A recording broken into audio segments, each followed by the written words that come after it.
Welcome to our tutorial on setting up standard operation codes. In this video, we'll guide you through the process of creating, editing, and cloning operation codes to help streamline your service operations. Let's begin. First, let's navigate to the standard operation codes by clicking on the app launcher.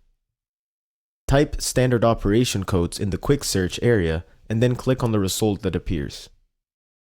To create a new standard operation code, click on the New button. First, give your new operation code a name. Next, enter the company number to link a code to a specific location.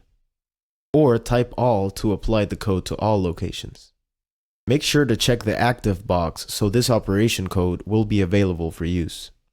Use the drop-down menus to select the default primary category and pay type for the operation code.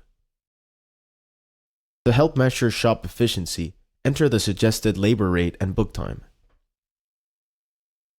If you're using a unique pricing strategy different from the default, assign that here. Once you've entered all the necessary details, click Save to complete the setup.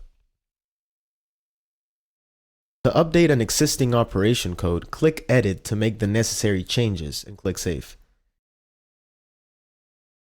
You can also use the clone feature to create similar operation codes quickly. This is especially useful if you're creating codes with different pay types or similar information. Simply modify the clone details as needed and click Save to create the new code. Now your newly created standard operation code is available to add as a job line to a service repair order. This helps standardize tasks across your locations. And that's how you set up, edit, and clone standard operation codes to streamline your service process. Thanks for watching.